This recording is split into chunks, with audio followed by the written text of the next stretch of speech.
Samajwadi party ने अयोध्या में भगवान श्री राम की प्रतिमा के साथ ही निषाद राज की प्रतिमा लगाने की मांग की है। समाजवादी पार्टी के पिछड़ा वर्ग के प्रदेश अध्यक्ष राजपाल कश्यप ने कहा कि भगवान श्री राम और निषाद राज की मित्रता किसी से छिपी नहीं है। ऐसे में सरकार को अयोध्या में भगवान श्री राम के साथ ही निषाद राज की प्रतिमा लगानी चाहिए। सपा नेता राजपाल कश्यप ने कहा कि अगर मौजूदा सरकार निषाद राज की प्रतिमा नहीं लगाती है तो प्रदेश में सपा सरकार बनने पर हम अयोध्या में निषाद राज की प्रतिमा लगाएंगे। वहीं सपा नेता राजपाल कश्यप ने भगवान श्री राम को समाजवादी भी बताया है। उन्होंने कहा कि भगवान श्री राम सबके कल्याण की बात करते थे। उनको मानने वालों की संख्या में ज़्यादातर समाजवाद को मानने वाले हैं। वहीं भगवान श्री राम के ग्रंथ रामचरितमानस पर स्वामी प्रसाद मौर्य के सवाल खड़ा करने पर उन्होंने कहा कि हमारी पार्टी उनके इस बयान का समर्थन नहीं करती है। आगामी लोकसभा चुनाव में उन्होंने बीजेपी को प्रदेश से उखाड़ फेंकने की बात कही है। सपा पिछड़ा वर्ग के प्रदेश अध्यक्ष राजपाल कश्यप ने कहा कि समाजवादी पार्टी गठबंधन सभी 80 सीटों पर चुनाव लड़ेगी। इसके लिए तैयारियां अभी से शुरू कर दी गई हैं। उन्होंने कहा कि हम जनता के बीच जाकर जातीय जनगणना के लिए लोगों को जागरूक कर रहे हैं। हमारी मांग है कि सरकार जातीय जनगणना करवाए। प्रयागराज में उमेश पाल की हत्या को लेकर सपा नेता राजपाल कश्यप ने यूपी की कानून व्यवस्था पर सवाल खड़े किए।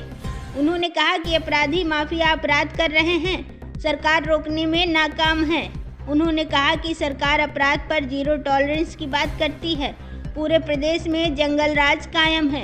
उमेश पाल के हत्यारों को सपा के समर्थन से सांसद विधायक बनने के सवाल पर उन्होंने कहा कि बीजेपी ने खुद अपराधियों को पाला है। बड़ी संख्या में अपराधी बीजेपी में शामिल हैं। जनगणना की जो मांग है उसको लेकर किस तरह का आपने अभियान शुरू किया है और कितनी जायज मांग है और बीजेपी क्यों इससे पीछे भाग रही है? देखिए, समाजवादी पार्टी के राष्ट्रीय अध्यक्ष माननीय श्री अखिलेश यादव जी के निर्देश पे पिछड़ा वर्ग प्रकोष्ठ जातीय जनगणना संगोष्ठी अभियान लेके निकला है, जो प्रथम चरण की शुरुआत पूर्वांचल से हुई है।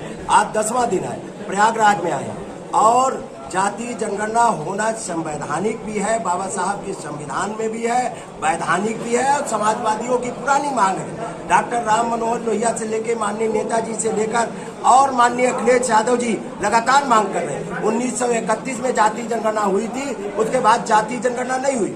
जब तक किसी चीज के आंकड़े नहीं होंगे तब तक किसी के लिए कार्य योजना बना पाना असंभव सा होगा और इसीलिए जातीय जनगणना होना आवश्यक भी है।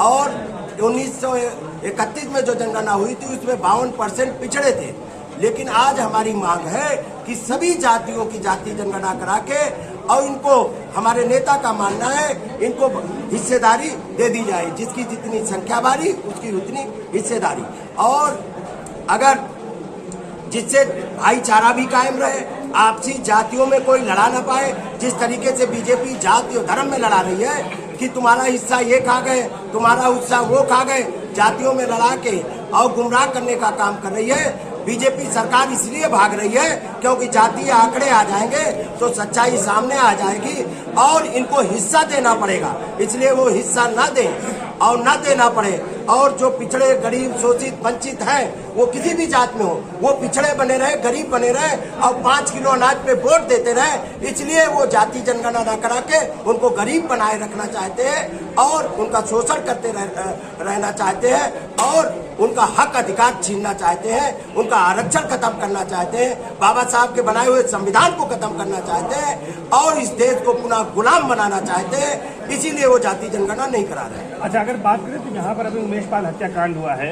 और इसमें बावली अतीक अहमद का पूरा परिवार उसमें आरोपित है। समाजवादी पार्टी में पल्लवी पोषित हुए, कई बार विधायक रहे, सांसद भी आपकी पार्टी ने बनाया है, क्या कहेंगे? देखिए, ये जो घटना हुई ये बहुत दुखद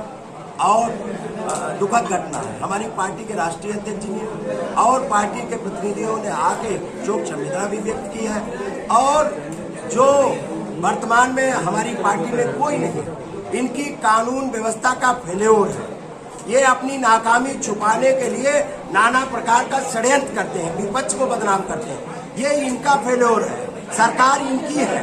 कानून का राज, ये कानून का राज कहने वाले लोग, इनके राज में गुंडा राज है, बम चल रहे, गोलियां चल रही। इसी प्रयागराज में दसियों नरसंहार हो चुके हैं और इन्हीं के राज में इनके राज में एक भी कानून व्यवस्था ठीक नहीं है, कोई सुरक्षित नहीं है। अपराधियों को पकड़ने में नाकाम है। जितना पैसा, जितना दिमाग ये विपक्ष को खत्म करने में लगा रहे हैं, उतना पैसा और दिमाग अगर कानून व्यवस्था में लगा दे तो कानून का राज कायम हो जाएगा। सदाकत जो पकड़ा गया है वो समाजवादी पार्टी से उसका कनेक्शन था, जरा षड्यंत्र का आरोपी है जो जेल गया है 13 मार्च तक उसमें न्यायिक अभिरक्षा में। जो मैंने सोशल मीडिया उस पर देखा है, उसकी फोटो देश के प्रधानमंत्री के साथ में है, बीजेपी के है।